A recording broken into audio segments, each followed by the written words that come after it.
APJ Abdul Kalam का एक किस्सा सुना है?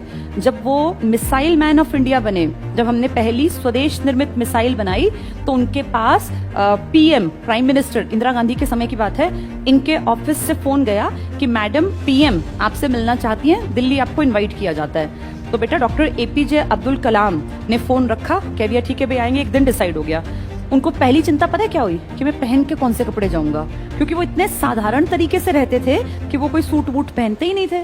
तो उन्होंने अपने एक दिन को वो अपने से बड़ा और समझदार मानते थे, उनको फोन किया और कहा सर ऐसे ऐसे मेरे पास जो है पीएमओ मतलब प्राइम मिनिस्टर ऑफिस से मेरे यहाँ कॉल आया और मुझे कह रहे हैं कि पीएम मैडम मिलना चाहती हैं, इंदिरा गांधी जी। तो कहा सर मैं कौन से कपड़े पहन के जाऊँ, मेरे पास तो ऐसा कोई सूट नहीं है। तो पता है उन्होंने क्या कहा, जो जिनको वो गुरु मानते थे, उन्होंने कहा तुमने सफलता का सूट पहन लिया, कुछ भी पहन के चले जाओ, तुम्हारी जो पर्सनालिटी है ना, अब वो ऐसी पर्सनालिटी है कि कोई तुम्हारे कपड़ों पे ध्यान ही नहीं देगा, क्योंकि तुमने जो देश के लिए किया उसकी कोई बराबरी कर ही नहीं सकता। तुमने सफलता का सूट पहन लिया। और बेटा एपीजे अब्दुल कलाम जब पीएम ऑफिस में गए, इंदिरा गांधी जी से मिले, तो वो बिल्कुल साधारण कपड़ों में थे।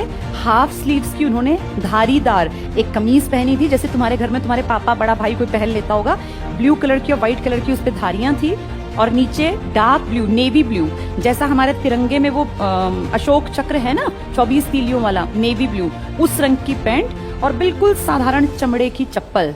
इतना साधारण वेशभूषा पहन के वो आदमी पीएम से मिलने गए। और पीएम ने एक बहुत बड़ी पार्टी रखी थी, क्योंकि देश की बड़ी अचीवमेंट थी, स्वदेश निर्मित मिसाइल बनाई थी हमने, वहां सबसे इंट्रोडक्शन कराया मैडम ने उनका। सब उनसे मिलने के लिए आतुर थे कि कैसे हम इससे मिलने। सोचो पीएम से मिलने के लिए लोग आतुर होते हैं, लेकिन पीएम के पास जितने लोग थे वो सब एक्साइटेड थे कि हम एपीजे से मिलने। तो एपीजे ने देखा कैसी सफलता हासिल की, कपड़े मैटर ही नहीं करते। जब वो प्रेसिडेंट बने ना, बाद में उनको बेटा भारत रत्न मिला 1997 में। और जब वो प्रेसिडेंट बने सन 2002 से 2007 के बीच में, तो हमारे प्रेसिडेंट जब जाते हैं ना दिल्ली प्रेसिडेंट हाउस में, तो उनका ना एक स्पेशल तरह का पहनावा होता है। ऐसे ऊपर से उनका कोट तुमने ध्यान दिया हो, अलग तरह का गोल गले वाला कोट होता है, वो पहनने का ट्रेंड था। हमारे सब राष्ट्रपति पहनते थे, चाहे वो डॉक्टर राजेंद्र प्रसाद थे और चाहे वो एपीजे अब्दुल कलाम। तो एपीजे ने कहा, वहां एक उनका ना पर्सनल वहां पे एक दर्जी होता है, तो उन्होंने उस दर्जी को कहा कि भाई देख मेरी आदत नहीं है ऐसे गला बंद कोट पहनने की, मैं हो जाऊंगा परेशान, मेरा थोड़ा बटन ना नीचे लगा देना, जैसे मैं ऐसे गला बंद में मुझे थोड़ा सा अनईजी लगता है। तो उस दर्जी ने उनका थोड़ा सा बटन नीचे कर दिया, वो एपीजे स्टाइल कहलाने लग गया। तो एपीजे ने कपड़ों में कभी स्टाइल नहीं दिखाया, लेकिन अपना एक स्टाइल डेवलप कर लिया। उसके बाद तुम बहुत सारे लोगों को देखोगे जिनके कोट वो यहाँ से बंद गले वाले नहीं है, थोड़े से नीचे हैं, मतलब वो कंफर्ट को सबसे ज्यादा इंपॉर्टेंस देते थे। जब उन्हें भारत रत्न मिला था ना 1997 में, तो वहां भी थोड़ा सा एक तो ना बेटा ऐसे शॉर्ट्स पहन के नहीं जा सकते, राष्ट्रपति भवन में मिलता है वो एक हॉल में, तो वहां पीएम, हमारे बड़े बड़े सारे मंत्री, बहुत बड़े बड़े लोग बैठे होते हैं। तो वहां 1997 में डॉक्टर एपीजे का नाम बोला गया, उनको भारत रत्न लेने आना था। तो उससे पहले ना प्रॉपर ड्रेसिंग सेंस होती है कि भाई कैसे कपड़े पहन के जाने हैं, तो वो टाई लगा के गए हुए थे। बार बार टीवी पर वो दिख रहा था कि भाई आज भारत रत्न बट रहे हैं, तो नेशनल टीवी पर आया करता था।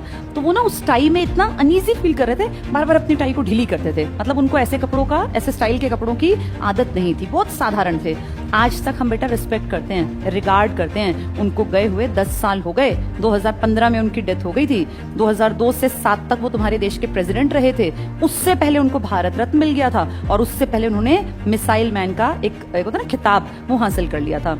आज 10 साल बाद भी उनका नाम धूमिल नहीं हुआ, उनका नाम रिस्पेक्ट से लिया जाता है। कारण बहुत अच्छा बोलते थे, बहुत मेहनती थे, ईमानदार थे। जब वो एक्सपायर हुए ना, तो लोगों को लगा कि भाई इसकी तो फैमिली नहीं थी, तो करोड़पति हो गया होगा, पता नहीं कितना पैसा जोड़ा होगा, क्योंकि शुरू दिन से कमाते थे, जिस दिन से बड़े हुए तब से पैसे कमाते थे। पता है क्या मिला उनकी टोटल इनकम में? उन्होंने अपने जीते जी अपना सारा पैसा लोगों की भलाई के लिए दान कर दिया।